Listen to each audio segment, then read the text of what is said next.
వీళ్ళకి డబ్బు ఇంత ఉందే గాని అసలు తినడమే చేత కాదు, వీళ్ళకి టేస్ట్‌లే తెలీదని ఎప్పుడు మా డ్యాడీ తిడుతూనే ఉండేవాడు.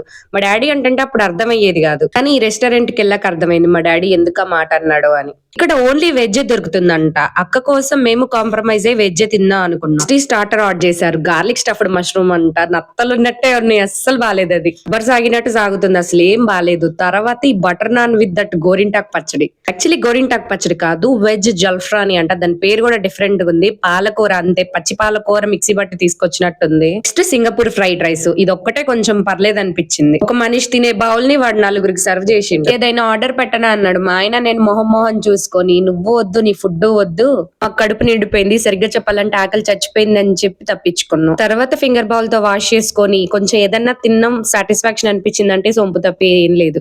అసలు ఈ మాత్రం ఫుడ్ కి అసలు ఎంత మంది ఉన్నారో చూడండి. అక్కడ జనాలు, కూర్చున్న జనాలు ప్రతి ఒక్కరు వెయిటింగ్ లిస్ట్ వాళ్ళేనంట. అంతసేపు వెయిట్ చేసి తినే అంత టేస్ట్ ఇక్కడ ఏముందో నాకైతే అర్థం కాలేదు. మేము ఆర్డర్ చేసుకునే రాంగా లేకపోతే ఇక్కడ టేస్ట్ మొత్తం ఇంతేనా అని తెలియదు. ఈ మాటకు ఆ మాట అంబియన్స్ మాత్రం అదిరింది. రేట్లు ఏమన్నా తక్కువ, రేట్లు కూడా దాని తగ్గట్టే ఉన్నాయి.